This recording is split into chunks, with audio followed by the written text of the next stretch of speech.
અમદાવાદના વસ્ત્રાપુર સેટેલાઇટ સેન્ટરના સ્થાનિકો મેદાનમાં આવ્યા છે। સોસાયટીના આક્રમક શ્વાનોનો ત્રાસ હોવાની રાવ ઉઠી છે।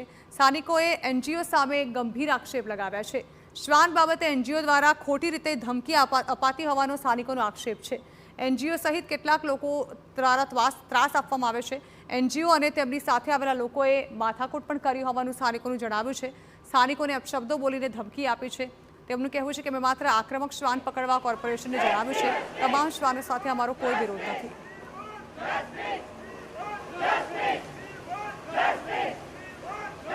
તો સ્થાનિકોનું કહેવું છે કે એનજીઓના લોકો આવીને માથાકૂટ કરે છે અને મામલો ઉગ્ર બને ત્યારે વિડીયો બનાવીને ખોટી રીતે સોશિયલ મીડિયામાં વાયરલ કરે છે તેમજ ધમકીઓ આપે છે।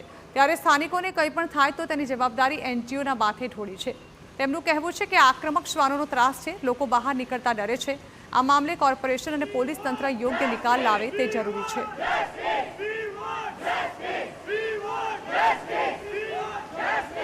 કે આ જે એનજીઓ ચલાવી રહ્યા છે એ લોકો પ્લીઝ એમના ઘરમાં ચલાવે અને અમારી ઉપર ખોટી ધમકીઓ આપે છે અને અમે ખાલી જે હિંસક કૂતરાઓ છે એમને પકડવા માટે જ કોર્પોરેશનને બોલાવ્યા હતા અમે કે ભાઈ જેટલા હિંસક છે એ લોકોને તમે લઈ જાઓ, બાકી અમને ખવડાવવાથી કે રાખવાથી કોઈ પ્રોબ્લેમ નથી। એનાથી અમે જ્યારે અમને વિરોધ કરવા આવ્યા તો એમનો જે પુરુષ જે સપોર્ટમાં હતો, જે બહારનો વ્યક્તિ છે, અમને ગાળાગાળી કરવા લાગ્યો।